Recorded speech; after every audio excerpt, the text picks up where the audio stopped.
Academic lives produce interesting juxtapositions. I spent my summer in Salvador da Bahia, Brazil, working on a film on the many ritual practices, religious or otherwise, to either open or close the body.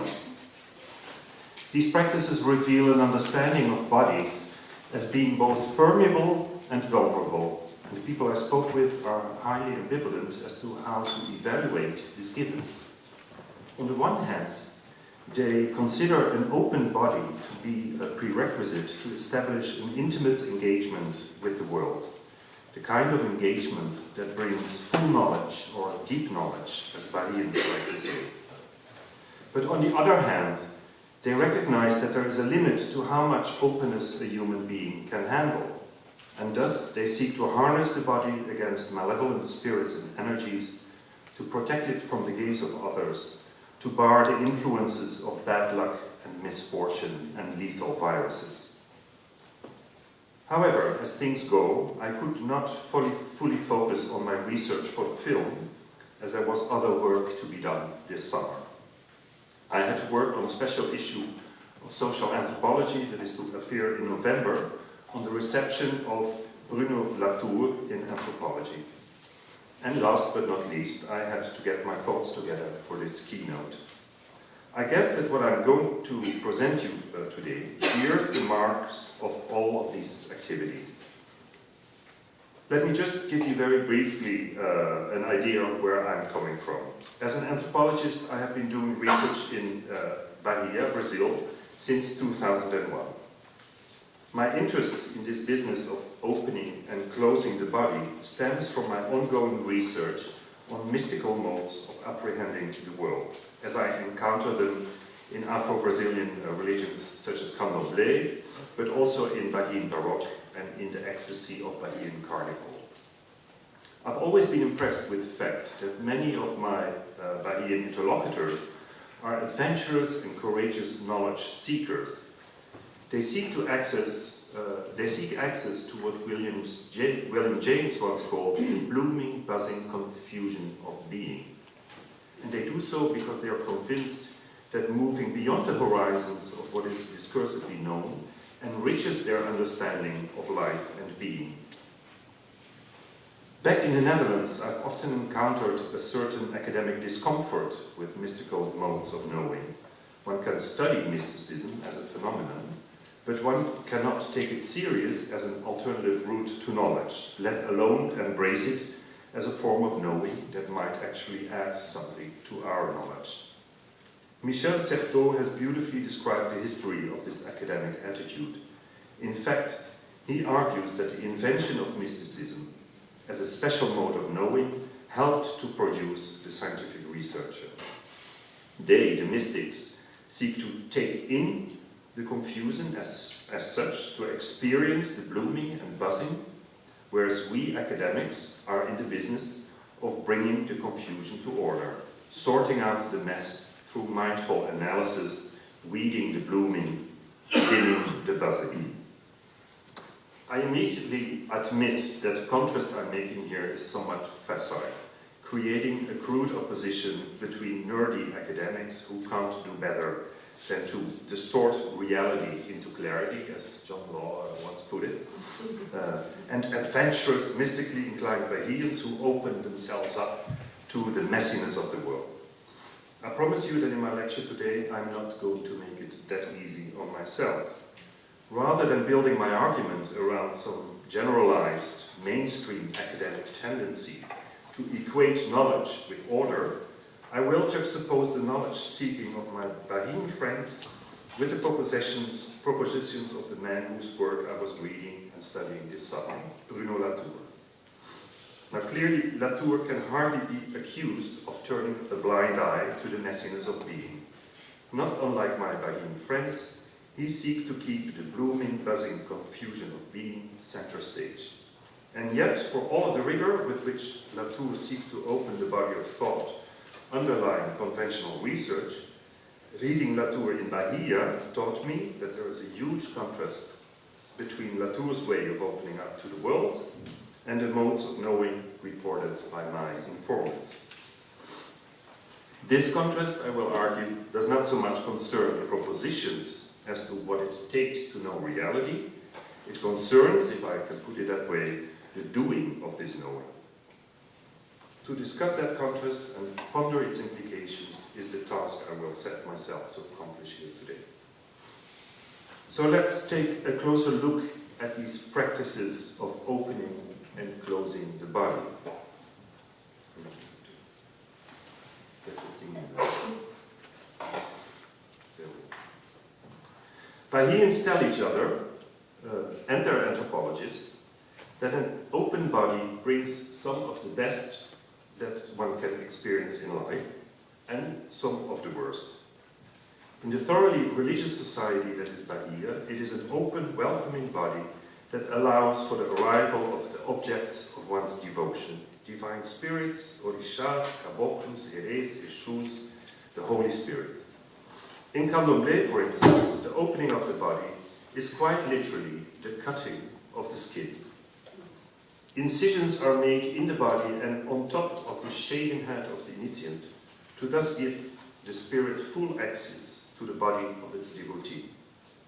When I asked a friend who is in the initiation process whether he didn't think it to be scary to open his body so as to become possessed by something other, he smiled away the suggestion. And here's how he puts it.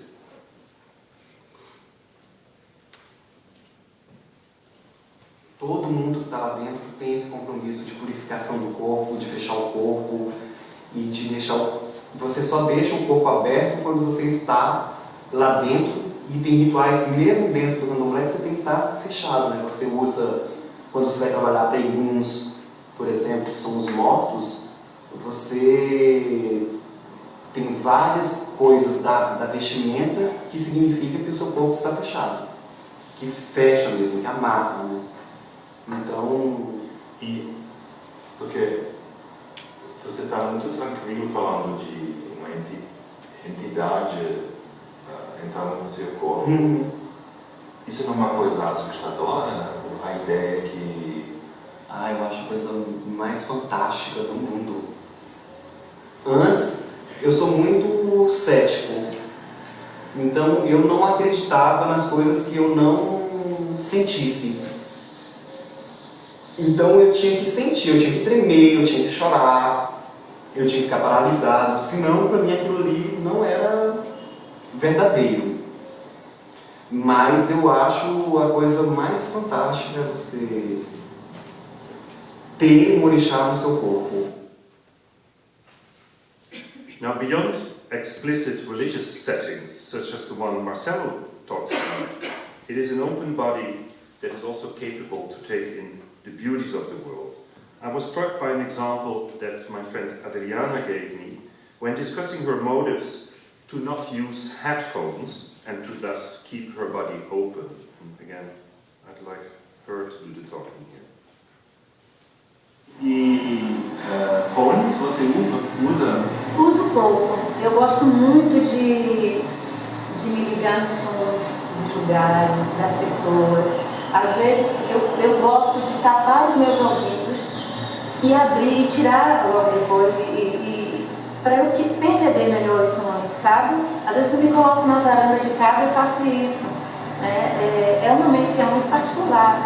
Você perceber barulhos de insetos, de pássaros, de folha, do vento e também da cidade, né? Eu acho que os sons revelam muito dos lugares da minha cidade, né? Então eu uso fone pouquíssimas vezes. Last but not least, it is an open body that allows for intimacy with one's lover.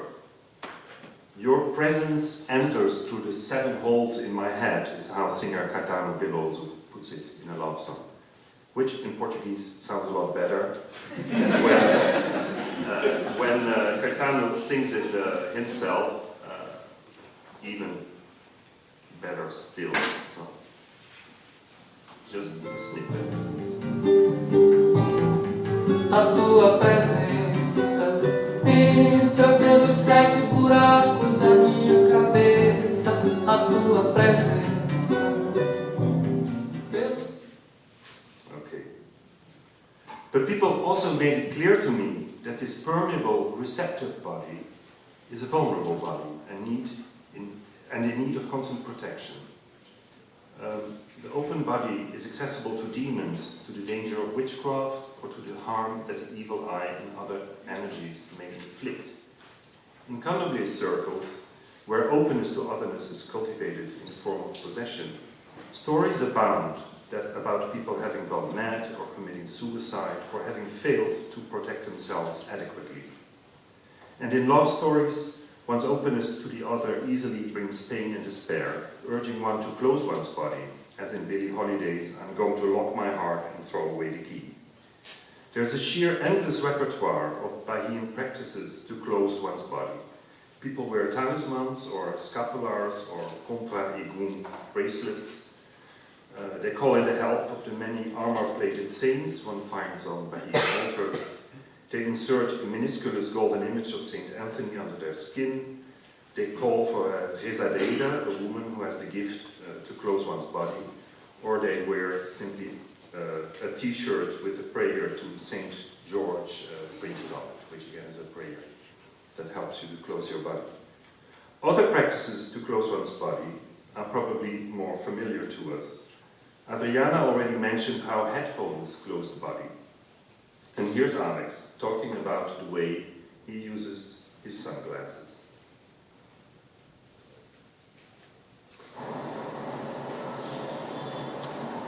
Pronto. Achei. Você pode colocar e tirar. Tá, não é engraçado, eu nunca pensei que é bem mais fácil olhar com a câmera com óculos escuros. Verdade. Eu tenho astigmatismo, tenho fotofobia, né? Acho que isso interfere muito nessa minha relação, mas claro que a princípio os óculos servem para isso, né? Para me proteger dessa claridade absurda dessa cidade, mas eu fico pensando, bom, essa semana eu não estava muito legal, né, assim, não estava muito legal, e fiquei pensando nisso, assim, eu saindo de óculos, eu já moro há algum tempo nesse prédio, conheço todos os funcionários, sempre dou bom dia, não sei o quê, e eu usei óculos escuros porque eu não estava muito legal e eu não queria que as pessoas percebessem isso, né? Eu acho que óculos escuros tem essa capacidade, você está armado para enfrentar a cidade grande, né? E você se preserva, né?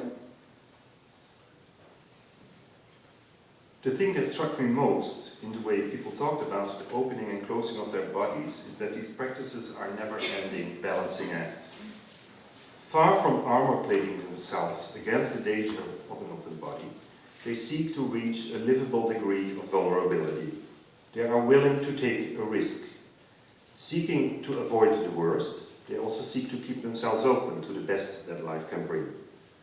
Adriana was quite explicit about this.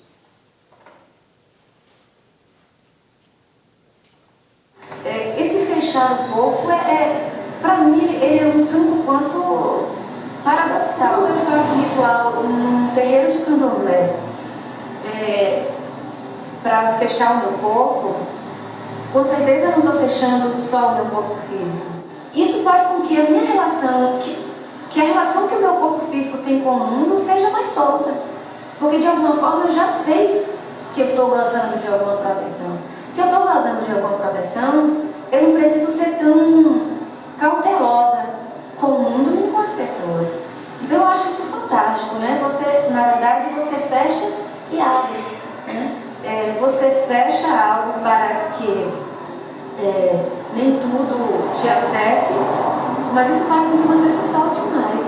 Então você não é invulnerável porque você fez um trabalho para fechar o seu corpo. Isso não te deixa invulnerável, mas isso te deixa mais ousado. Adriana articulates very well what all of my Bahian friends were saying in one way or the other. They can't take in all of the world, but they certainly want to keep themselves open to that which is other, that which lies beyond the horizon of their knowing. Marcelo and Adriana are both in candomblé, where they actively look for this kind of engagement with otherness. There they are being instructed that to know is to be hospitable to their not knowing, that they have to stop asking questions, as questions only keep you locked up in the theater of your own imagination.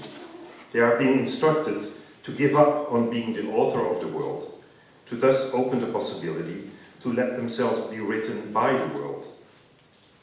Alex, and let me just put this and I'll continue my talking. Here you see a scene from a woman becoming possessed in Candomblé.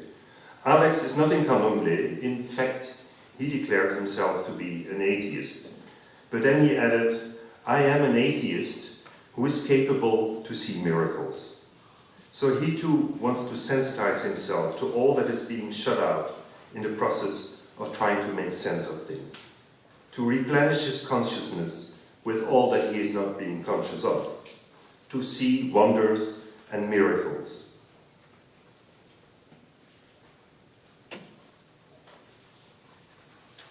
And what really strikes me in this little clip is that you can both see the joy of wanting to opening up to otherness and also the struggle it always involves. It is not a smooth process. It's always, in a certain way, a fight, which also helps to explain why all of the people that I talked with, and I cannot stress it enough, are utterly aware of the dangers that come with opening up to otherness, and they all take their protective measures. So,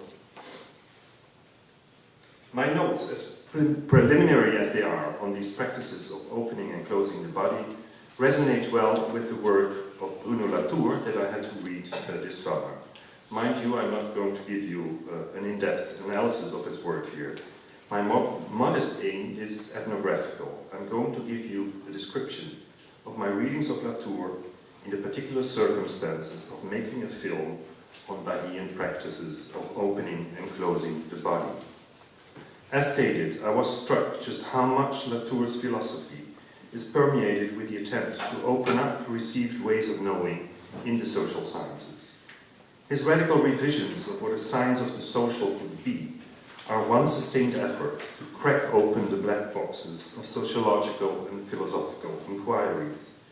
He urges researchers to give up on the securities of being in the know and promotes a radical uncertainty as the more profitable starting point for inquiry.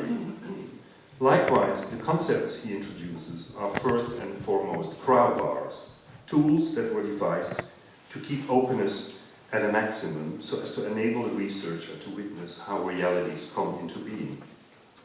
Take the way he describes the central notion of the actor network, and I will quote him here. The two parts, actor and network, are essential, hence the hyphen. The first part, the actor, reveals the narrow space in which all of the grandiose ingredients of the world begin to be hatched. The second part, the network, may explain through which vehicles, which traces, which trails, which types of information the world is being brought inside those places, and then, after having been transformed there, are being pumped back out of its narrow walls. End of quote. Clearly, this whole idea displays a deep affinity for the permeability of boundaries. Whatever we recognize as an entity, an actor, is bounded, yet each actor may be filled with all of the world. Much like the Baroque churches in Bahia, which tend to bring the infinite outside into the architectural structure. I wouldn't go as far as to characterize Latour's work as a brand of intellectual mysticism, but reading Latour in Bahia really highlighted his preoccupation with opening up to the rest of what is. To give up on any a priori assumptions as to what constitutes reality, so as to be able to follow the dense continuum of experience and the endless mediations through which reality takes shape. Given mainstream academic modes of knowledge production, it need not be surprising that some of the critiques on his work have focused on exactly the infinitude of the Latourian actor network, its endless expansion. Thus, I found myself reading about the problem of infinite regress, the problem of knowing where things end in terms of causality, and the problem of indefinite extension, the problem where things end in terms of geographical and spatial limits. Latour has joked his way around these critiques in a characteristical trickster-like manner, for instance by staging a famous dialogue between a professor and a student. The student, desperate to find out where to stop his Latourian analysis, is being told that there is no problem. The limits are set by the number of words he is allowed to write and by the amount of time that rests given the deadline he's been given. The passage has been commented upon as being exemplary of how Latour evades the tricky problem of infinite regress and indefinite extension. But in Bahia I kept thinking, well, maybe Latour does not want us to stop the network. Indeed, maybe he simply wants to criticize academic pretensions to be able to conquer all of reality. Maybe he wants to keep his model open for infinity, so as to keep an awareness alive that any totalizing representation of reality is lacking. Maybe he's arguing against academic hubris. And yet, for all of the resonances between Latour's and my Bahian friends' understandings of what it takes to know, there are striking differences to be noted as well. These do not so much concern the propositions to open up to the blooming, buzzing confusion, but they concern the way in which this mode of knowing is to be practiced. And it is at this very point that the terms vulnerable and invulnerable enter my story. I'm not sure why the organizers of this conference opted for a word that has its root in the Latin vulnere, to wound, whether the associations of pain, emotion, and visceral bodiliness were intentional. But these associations certainly helped me to make sense of the difference between Latourian and Bahian modes of opening up to the world. As stated, my friends are engaged in an ongoing balancing act between opening and closing their body, between allowing themselves to be vulnerable up to a certain point. Theirs is a risky game. Driven by the desire to experience the best that life can bring, they risk ending up with the worst. Fear, pain, sickness, madness, misfortune, even death. It is exactly this vulnerability, this riskiness, that I find to be absent in the work of Latour. He wants to keep things open to the maximum.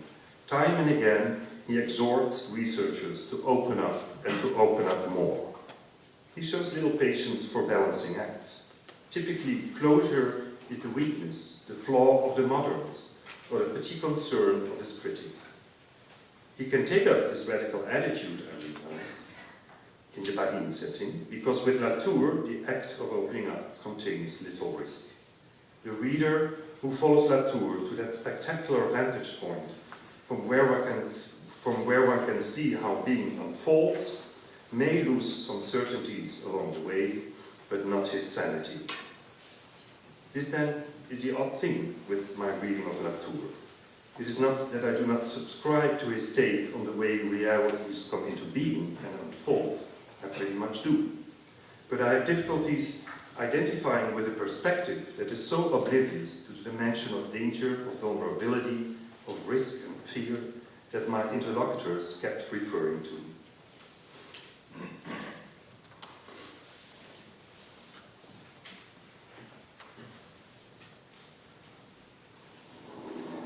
Assim, esse lance de dormir e colocar, me cobrir até a cabeça, eu sempre tive muito medo do escuro e da noite e quando eu era criança eu ouvia coisas e via coisas à noite, mas que isso me segue até hoje, assim, eu não consigo muito bem dormir em lugares escuros, sozinho, e de certa forma me enrolar até a cabeça, além de eu acreditar que me protege do escuro, também torna todo lugar embaixo da coberta o meu mundo e... Yes, reality may well be the never-ending movements along the infinite networks Latour urges us to describe, but it only takes a few steps out of the universe of his writings to realize that no one lives reality that way. Not my Bahian friends, not me, and I venture to say, none of you either. For Latour's unrelenting relativation of all closures, of all fixities, turns being, or at least human being, into a nightmare. The spectacle we see from the vantage point where Latour has taken us recalls the traumatic Lacanian real, or what religious scholars call the mysterium fascinans et tremendum, dimensions of being which we may want to explore, but which we cannot fully enter if we don't want to go mad. This, I would say, raises an intriguing question. What is it about our mode of knowing that allows us to embrace Latour's vision as a persuasive portrayal of being and then continue to go on living as if nothing is the matter, as if nothing has changed? How is it possible that we follow Latour all the way up to the point where we can face his nightmarish portrayal of being, while comfortably sitting in our chairs and even enjoying the fine jokes he's cracking along the way? Why do the vistas he opens up for us do not instill an utter sense of discomfort, despair, fear, an urge to hide oneself under the sheet? The answer that readily presents itself is that this has to do with our academic practices of knowing, with the academic modes of address, the particular way in which we are engaged as readers. I guess it must have been somewhere around this point of my thinking that I was reminded by Susan Hogan that I still had to send in an abstract for the conference. And I guess you need to be in Bahia, far removed from academia, to sit down and come up with the question, when was the last time you cried over an academic text? And yet, even in Bahia, the mere typing of that question on my computer screen made all the alarm bells in my head go off. This is preposterous, this is embarrassing. Van der Port, you are not going to bring this question to a conference room. But I could not deny that the 11 words I saw in front of me quite succinctly articulated the issue that the combined activities of making a film and reading Latour had proffered. How do we academics invite our readers to engage with the issues we bring to them? What kind of engagements do we deem admissible? What kind of engagements do we disqualify? Roland Barthes, Wolfgang Iser, Michael Jackson, and many others have taught us that it is the convergence of text and reader that brings the literary work into existence. And there's no reason to assume that academic texts are not subject to the same principle. So if we want to understand how it is that we can embrace Latour's portrayal as persuasive and yet go on living our lives as if nothing has changed, then we need to attend to the act of reading. Now here, this is me reading Latour in Bahia. I confess Latour is no easy read for me. In Bahia, which must be one of the noisiest places on earth, I often have to use earplugs to arrive at the kind of concentration that his texts require. There must be no one around, nothing must distract me. No moving shadows of the tree under which I sit, for instance, which make me think, oh, I should get my camera, this makes for a nice image. To enter Latour, I have to leave Bahia behind. Once I find myself inside the universe of his text, I find myself in academia.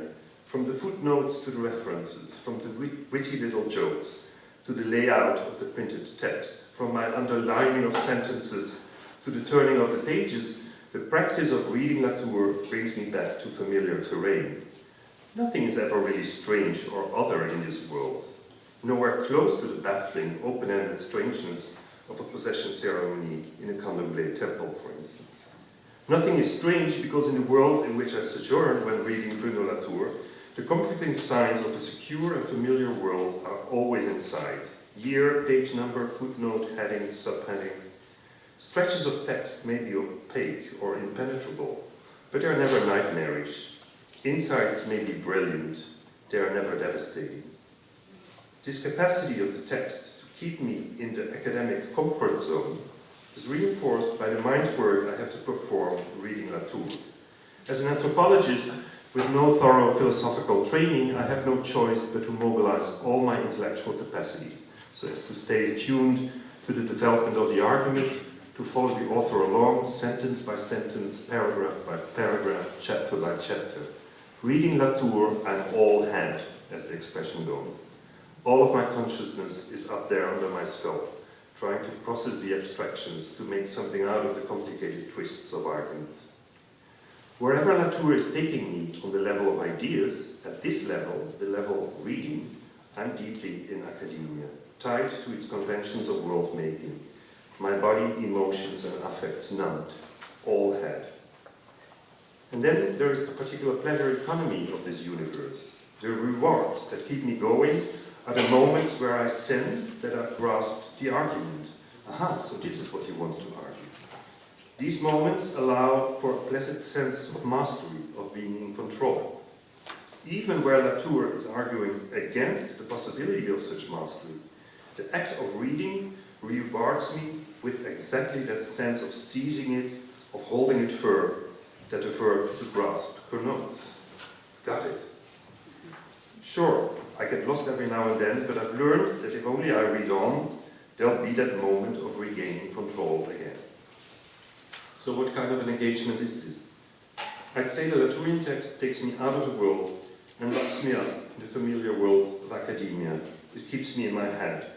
It constantly replaces my sense of not knowing with a sense of being in the know. Even when the very argument leads to an understanding that reality exceeds all knowing, the act of reading produces the satisfaction of having grasped just that. These then might well be the balancing acts the readers of Latour perform to make it possible to access the reality he holds out to us without going mad. What we access intellectually gets effectively neutralized in the act of reading. We don't go there all the way, we don't give us over to the world he has created with all of our mindful bodies or embodied minds. This, I would suggest, might help us to explain how we are being made invulnerable for whatever it is that we think up. My Bahian friends, however cautious, seem to be more open to mystery, to not knowing, to welcoming radical otherness into their body. They do not try to grasp what is coming to them, they seek to experience it. And some of them actively seek to create the circumstances to abandon themselves to otherness, to lose themselves, to thus come to know. There are rewards in their mode of knowing too. Isn't it scary to receive a spirit in your body? I asked Marcelo, and Marcelo, he smiled. Is all of this relevant to what we are supposed to be discussing here over the coming days? Can't we just argue that the strength of the academy is that it allows for intellectual exercises and abstract thinking, for level-headed analysis, which has brought us such valuable insights and understandings, and then leave it up to the artists and writers and mystics to explore more emotionally engaging modes of knowing, which are more welcoming to our not knowing? Yes, we can make such an argument. Yet given that we were asked to think through what other ways of knowing might be imagined, for recognizing invulnerabilities and enacting social change, the recommendation, cobbler, stick to thy last, would not get us very far. Should we thus try to get our readers to cry when they read our texts, or shiver, or despair, or get goosebumps, or laugh out loud? Not necessarily, but such responses and the kind of engagement they imply also shouldn't be tabooed to the extent that the question, when was the last time you cried over an academic text, appears to be a ridiculous one. After all the pertinent critiques on the closures we tend to produce at the level of our methods and textual representations, the moment may have arrived to take those critiques to the ways we engage our readership. Readers remake our writings, and their reading experiences matter. To keep them comfortably locked up in academia, to provide them with a sense of invulnerability, may not always be the right way to go. Given the state that much of the world is in, and given our ambition to produce knowledge that might move people into action, a mode of address that produces discomfort and distress, that wounds and hurts, or indeed provokes an exhilarating sense of joy, freedom, and possibility, may be the more adequate one.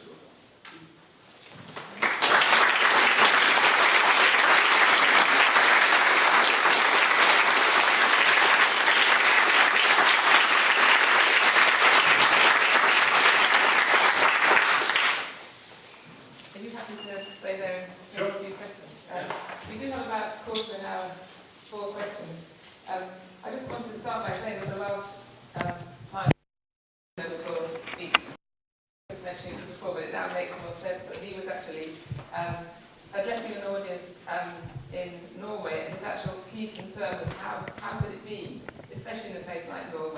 where everybody seems to understand, not least thanks to people like him, about what's involved in thinking about climate change, that nobody can change, and he himself is totally grappling with how can you move people, not to understand but to do something.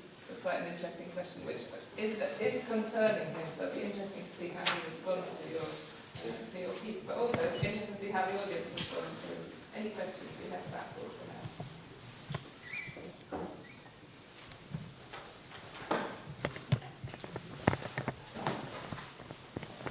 Hi, thanks very much. My name is Laura Watts. I'm at the IT University of Copenhagen. I have a very simple question, very inspired by what you had to say, cheering along.